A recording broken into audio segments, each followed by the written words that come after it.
আমন্ত্রণ জানাচ্ছি দর্শক মানচিত্রে নিয়মিত আয়োজন কথোপকথনে। একটা পোস্ট দেখেছেন আপনারা, পোস্ট থেকে সকলেই জানতে আগ্রহী যে কবে শেখ হাসিনা ভিডিও বিবৃতি দেবেন। সেই খবরে যাওয়ার আগে আমি একটা পুরনো খবরে ফিরি। 14 ডিসেম্বর আমি প্রধানমন্ত্রী শেখ হাসিনার সঙ্গে দিল্লিতে দেখা করতে গেছিলাম। ফিরে এসে আমি ওদিনকে সকালবেলা আমাদের পিকনিক ছিল, সকালবেলা ভিডিওটি করে আমি সন্ধ্যেবেলা পোস্ট করেছিলাম। সেখানে আমি যা যা বলেছিলাম,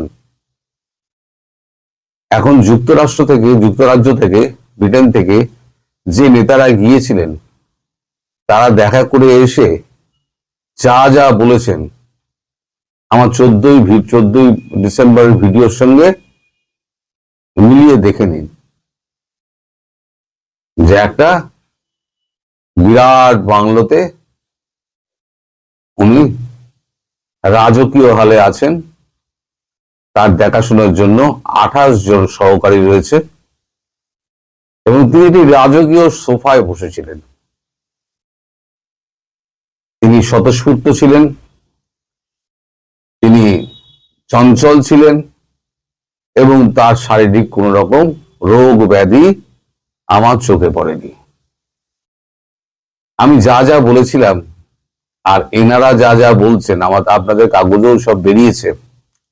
এবার মিলিয়ে দেখুন, 14 তারিখে যে আমি ভিডিও করেছিলাম তার কমেন্টে যা যা এসছিল কমেন্টগুলো, সেগুলো দয়া করে আপনারা পড়ে দেখবেন। আর এখন যে ঘটনা ঘটছে, তাহলে সেদিন যারা কমেন্ট করেছিলেন আজকে তারা কি উত্তর দেবেন আমি সেটাই ভাবছি। তো আমি বলি অনেক আগে, ঘটনা পরবর্তীকালে দেখা যায় যে ঘটনাটা সত্যি। ওই জন্য আমি বলি যে তাৎক্ষণিকভাবে কিছু হচ্ছে না বলে সবাই আমাকে গুজববাজ বলে ট্যাগ মেরে দেন, কিন্তু আমি আজকে বলছি কালকেই হবে এমন কোনো ঘটনা কিন্তু হয় না, দেরি হয়। আন্তর্জাতিক পলিটিক্সে রোজ একটা কিছু না বদল হচ্ছে, দেরি হয়। তো আমি জানতাম কেউ না কেউ তো যাবেন, কেউ না কেউ তো সত্যটা প্রকাশ হবে। সত্য দেখুন কখনো চাপা থাকে না, ও বেরিয়ে আসবেই। আমি যদি মিথ্যে বলি সেটাও যেমন বেরিয়ে আসবে, সত্য বললে সেটাও বেরিয়ে আসবে। তা আমার যে ওই যে সত্য কথন ছিল সেটা কতটা সত্য ছিল, এবার আপনারা কাগজে যা বেরোচ্ছে, যা মিডিয়ায় বেরোচ্ছে, যা নিয়ে আলোচনা হচ্ছে, এখন তপ্ত বাংলাদেশ, প্রতিটা অক্ষর 14 ডিসেম্বরের ভিডিওটা দেখে নিয়ে একটু পেছনে যেতে হবে আপনাদের, দেখে নেবেন বলুন। এবার আসি শেখ হাসিনার বক্তব্যে। দেখুন, আমাদের এখানে 28 জানুয়ারি আমাদের এখানে সর্বদলীয় একটা বৈঠক হয়েছে। আজকে বাজেট পেশ হচ্ছে সংসদে, প্রাক বাজেট আলোচনা একটা হয়, সেটা 28 তারিখ থেকে শুরু হয়েছিল। কিন্তু কখন থেকে শুরু হয়? 11টা থেকে। সেদিনকে ডাকা হয়েছিল 8টার সময়। আমরা পরে যা জেনেছি, আজকে যা জানতে পেরেছি, আজকে না গতকালই বলা যায় জানতে পেরেছি, ঘড়ির কাঁটা ধরলে। তো ওই 8টার সময় ডাকা হয়েছিল এই কারণে, সেখানে যেন কোনো মিডিয়া না থাকে।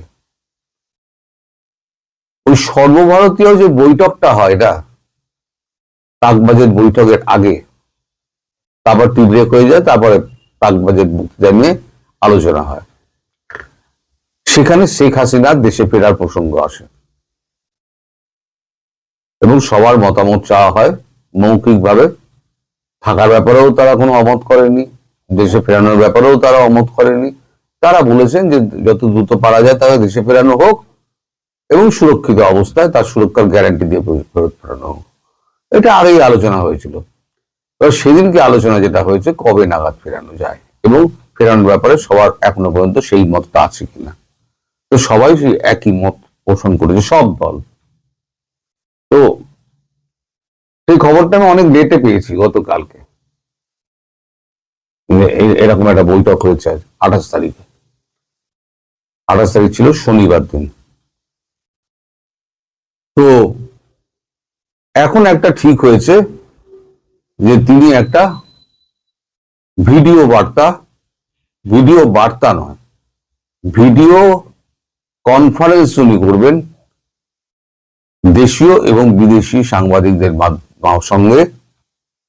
প্রথমে অডিও করেছিলেন, এবার ভিডিওর মাধ্যমে করবেন, যেটা আমি আগে বলেছিলাম যে প্রথমে অডিও করবেন, তারপরে ভিডিও করবেন, তারপরেতে আবার ভবিষ্যতে হয়তো সশরীরে করতে পারেন। তো ভিডিও কনফারেন্সটা হবে,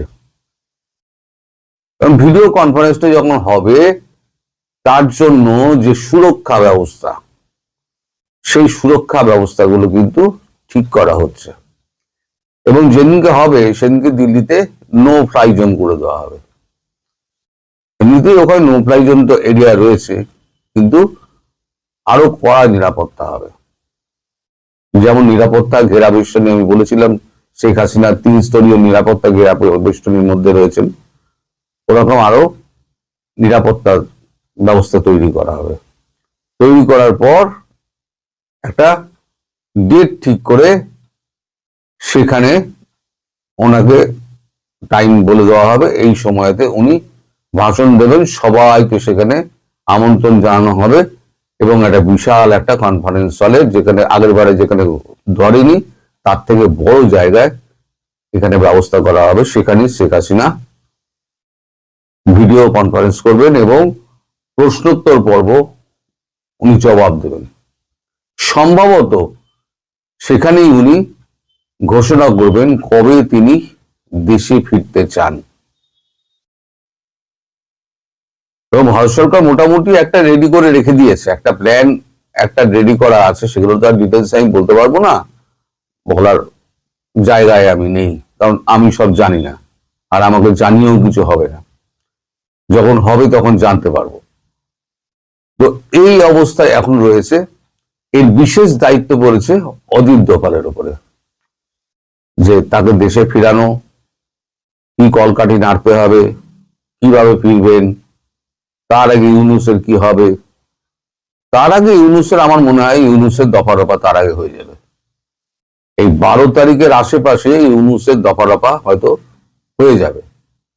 আমি ওই জন্য গতকালকে খুব শুভেচ্ছা ইউনূসকে জানিয়ে রেখে দিয়েছি, ভালো থাকবেন, সুস্থ থাকবেন, যেখানেই থাকুন, মানে এই পৃথিবীতে থাকুন আর ওই পৃথিবীতে থাকুন, যেখানেই থাকুন আপনি সুস্থ থাকবেন, সুস্থ শরীরে হোক, সুস্থ আত্মায় হোক, আপনি থাকবেন।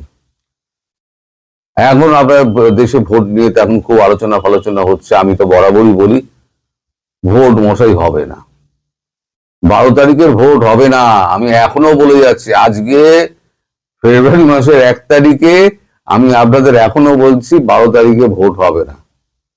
আর যদি 2 নম্বরই করে ভোট করতে চায়, তাহলে কাল যেটা বলেছি সেটা হচ্ছে নিজের কবর নিজে খুঁড়বে ডক্টর মোহাম্মদ ইউনূস। সেক্ষেত্রে কোন দেশ তাকে তুলবে সেটা আমি বলতে পারবো না। আমেরিকাও তুলতে পারে, ভারত তুলতে পারে, তুলে নিয়ে চলে আসবে। এবার ভোট করেছে তো, আন্তর্জাতিক সমস্ত এগুলো ভেঙে, উপদেশ ভেঙে বলুন, আদেশ ভেঙে বলুন, যাই বলুন না কেন, নিজের খেয়াল খুশি মতো একটা দেশকে উনি চালাচ্ছেন আর একটা সিরিয়া করার জন্য, তার উপযুক্ত তাকে দণ্ড পেতে হবে। তো যাই হোক, শেখ হাসিনা সেদিনকে দেশে ফেরার কথা এবং ডেট হয়তো ঘোষণা করতে পারেন, কারণ তিনি কি বলবেন তা তো আমি জানি না, তার সঙ্গে আমার আর যোগাযোগ হয় না। ওই একবারই দেখা হয়েছিল, একবারই কথা হয়েছিল, ব্যাস, ওখানেই শুরু ওখানেই শেষ। আমি কখনোই দাবি করি না যে আমার সঙ্গে কথাবার্তা হয়, আমি কোনোদিন দাবি করি না। তো তখন আপনারা জানতে পারবেন। আপাতত এটা জেনে রাখুন, 12 তারিখের আগে হয়তো ইউনূসের এসপার ওসপার হবে, আর শেখ হাসিনার কে আপনারা সশরীরে দেখতে পাবেন। এই যে এত কাণ্ড, এত সব খবর টবর উঠে বেড়ায় না, এআই দিয়ে হয়, অমুক দিয়ে হয়, সেদিন বুঝতে পারবেন এআই দিয়ে হয় না কোচ শেখ হাসিনা বসে থেকে কথা বলবেন এবং প্রশ্নোত্তর জবাব, প্রশ্নের জবাব, প্রশ্ন করা, এই সমস্ত ব্যাপারটা শেখ হাসিনা প্রথা মাফিক যেরকম হয়। খবরের অন্তরালের খবর নিয়ে ক্যালকাটা ডায়ালগস থেকে মনোজ দাস। আজ থেকে ঠিক 12 দিন আগে 19শে জানুয়ারি আমি একটি প্রতিবেদন দিয়েছিলাম যার শিরোনাম ছিল ঘোড়ার মুখের খবর, শেখ হাসিনা ফেব্রুয়ারি মার্চেই দেশে ফিরছেন। এই কথাটি শেখ হাসিনা নিজ মুখে বলেছিলেন আমার এক বিশেষ সংবাদ সূত্রকে। সূত্রটি এতটাই নির্ভরযোগ্য যে আমি আলাদা করে কোনো রকম যাচাই করা ছাড়াই খবরটি নিয়ে প্রতিবেদন করেছিলাম।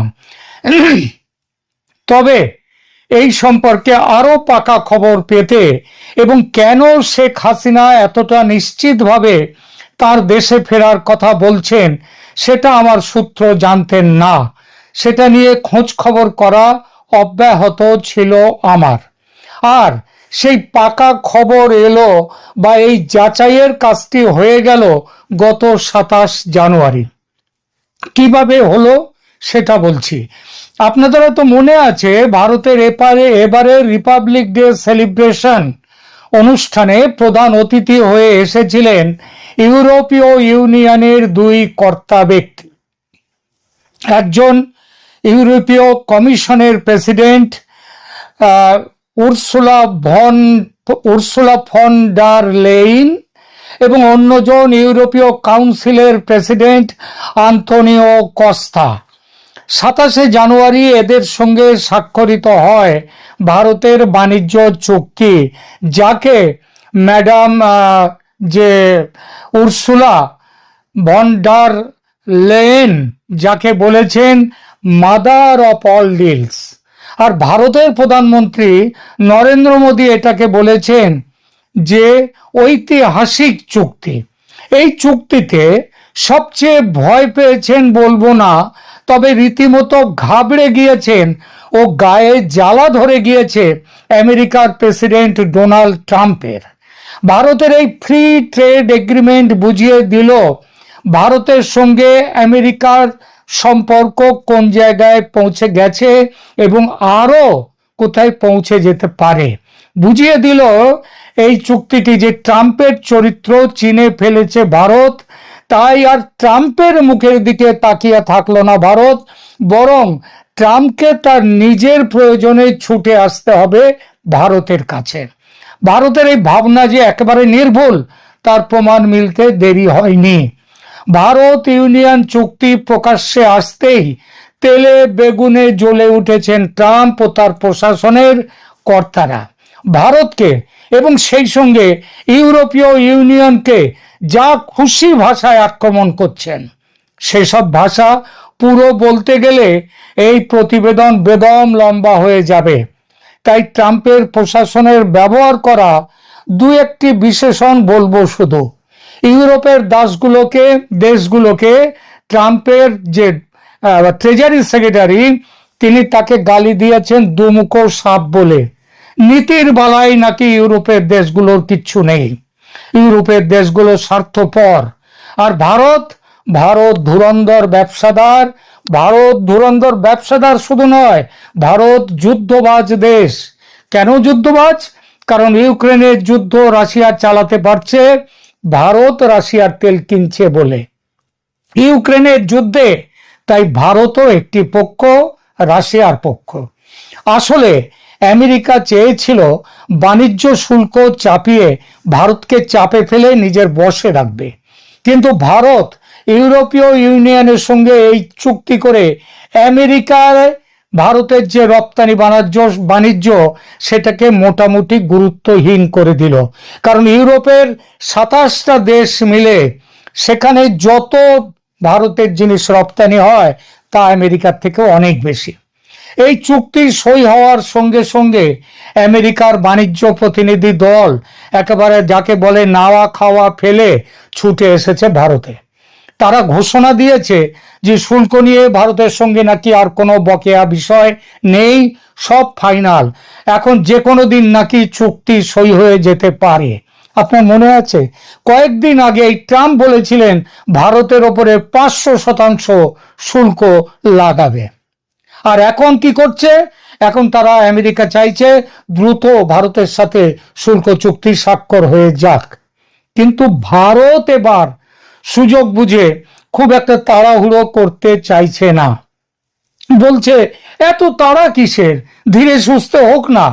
ভারতের পররাষ্ট্রমন্ত্রী জয়শঙ্কর কয়েকদিন পর এই সামনের সপ্তাহে আমেরিকা যাচ্ছেন। তার দপ্তরের কিছু ইস্যু আছে, জাতিসংঘের কিছু ইস্যু আছে, আর ভারত বলছে তিনি সফর সেরে দেশে ফেরার পর তারপর বাণিজ্য চুক্তি নিয়ে চূড়ান্ত করার কথা ভাববে ভারত।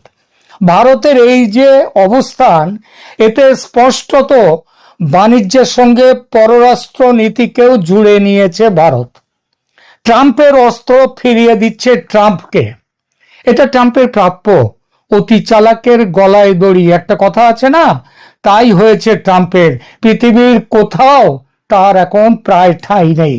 হ্যাঁ, অবশ্য পাকিস্তানে আছে, আর বাংলাদেশে ইউনুসের কাছে আছে, আরো দু এক জায়গায় ছোটখাটো থাকতেই পারে। প্রেসিডেন্ট ট্রাম্প তার নিজের তো বটেই, আমেরিকার মান সম্মান নষ্ট করেছেন সারা পৃথিবীতে। ইউরোপের দেশগুলো মানে কেউ তাকে বিশ্বাস করে না ট্রাম্পকে। আজ এক কথা বলছে ট্রাম্প, তো কাল অন্য কথা।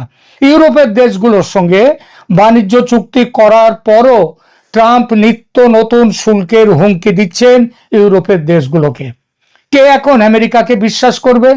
ভারত আমেরিকাকে বিশ্বাস আর করে না, আর সেটা বুঝিয়ে দিয়েছে ট্রাম্পকে। গত কিছুদিন ধরে প্রতি পদে ট্রাম্পের জন্য যখন সেই তার নোবেল প্রাইজের নাম গেল, মানে পাকিস্তানের জেনারেল মুনির, আসিম মুনির, পাকিস্তানের প্রধানমন্ত্রী, তারা সব আলাদা আলাদা করে ট্রাম্পের নাম প্রস্তাব করেছে নোবেল প্রাইজ দেওয়ার জন্য। ভারতের কাছেও বলেছিল আপনারাও প্রস্তাব করুন, ভারত ঝেড়ে ঝেড়ে ফেলে দিয়েছে। আর ভারত আমেরিকাকে বিশ্বাস করে না, সেটা বুঝিয়ে দিয়েছে ট্রাম্পকে। ট্রাম্পের গাজা ক্লাব, যার নাম বোর্ড অফ পিস, সেখানে যাওয়ার আমন্ত্রণ পেয়ে পাকিস্তান, ওরা যারা বাংলাদেশকে তো আমন্ত্রণ করেনি, তারা আমন্ত্রণ পেয়ে একেবারে দৌড়তে দৌড়তে গিয়ে হাজির হয়েছে সেখানে ট্রাম্পের বোর্ড অফ পিসে থাকবার জন্য। আর ভারত আমন্ত্রণ পেয়েও প্রত্যাখ্যান করেছে। আমেরিকার অস্ত্র বাদ দিয়ে ভারত রাশিয়া আর ফ্রান্সের অস্ত্র কিনে যাচ্ছে এক নাগাড়ে, রাশিয়ার থেকে তেল কিনে নিয়ে আসছে। ভারতের সঙ্গে আমেরিকার ব্যবসা চৌপাট হওয়ার মুখে, আর এই চৌপাট হলে ভারতের কিচ্ছু যায় আসে না এখন যা অবস্থা। আর এই অনুভব, ভারতের এই বোধ, এটা যে শুধুমাত্র ভারতের তা নয়, সারা দুনিয়া জুড়ে ট্রাম্পের সৌজন্যে আমেরিকার বদনাম জুটেছে আনফেথফুল পার্টনার। আর পার্টনার অবিশ্বস্ত হলে, অবিশ্বাসী হলে সে সম্পর্ক কি টেকে না। ট্রাম্পের আমেরিকার ক্ষেত্রে সেটাই হয়েছে। ট্রাম্প যা প্রতিশ্রুতি দেন তা কখনো রাখেন না। শুধুমাত্র 2025 সালে ট্রাম্প অসংখ্য প্রতিশ্রুতি ভাঙার রেকর্ড করেছেন। ইউরোপীয় ইউনিয়নের সাথে টার্নবেরি চুক্তি জুলাই 25 করেছেন, করার পরে সেখানে ছিল 15% সর্বোচ্চ ট্যারিফ। কিন্তু জানুয়ারি আসতে না আসতে ওই একই ইউরোপীয় ইউনিয়নের বিরুদ্ধে নতুন করে আরো 10 থেকে 25% ট্যারিফের হুমকি দিয়েছেন, গ্রিনল্যান্ড বিতর্কের নাম করে। চুক্তি স্বাক্ষর হওয়ার 6 মাস পর। যার কথার দাম নেই তাকে কে বিশ্বাস করে বলুন তো? এছাড়া কখনো ট্রাম্প বলছেন ফরাসি ওয়াইনে 200% ট্যারিফ লাগাবেন, কখনো পানামা আক্রমণের হুমকি দিচ্ছেন, মিসাইল ডাকছেন কলম্বিয়ায়, ইরানে ঝাঁপাতে চাইছেন, ডেনমার্কের কাছ থেকে গ্রিনল্যান্ড ছিনিয়ে নিতে চাইছেন, ভেনেজুয়েলার প্রেসিডেন্টকে চোখ বেঁধে হাত বেঁধে তুলছেন, কানাডাকে দখলের হুমকি দিচ্ছেন। আচ্ছা বলুন তো, কোন সুস্থ মতির মানুষ কি এমন কাজ করতে পারে? ট্রাম্প যেন এক খ্যাপা ষাঁড়, কখন কাকে গুঁতবেন কেউ জানে না। এই পরিস্থিতিতে কে এখন আমেরিকাকে বিশ্বাস করবে? কেউ না। এমনকি যে ব্রিটেনকে আমেরিকার ছায়া বলা হয়, সেই ব্রিটেন পর্যন্ত ট্রাম্পের পথ ছেড়ে ভারতের সঙ্গে নিঃশুল্ক বাণিজ্য চুক্তি করেছে বেশ কয়েক মাস আগে। দীর্ঘ 3 দশক পর চীন সফরে গেছেন ব্রিটেনের প্রধানমন্ত্রী। এই সফরে ট্রাম্প রেগে অগ্নিশর্মা, যাচ্ছে তাই বলেছেন ব্রিটিশ প্রধানমন্ত্রী টার্নারকে। এই সব মানে ট্রাম্পের রাগ থেকে বাইরে ট্রাম্পের রাগের বাইরে যে দেশগুলো আছে তাদের একটা হচ্ছে পাকিস্তান, অন্যটা বাংলাদেশ। এদেরকে চাকর বাকরের মতো দেখে ট্রাম্প।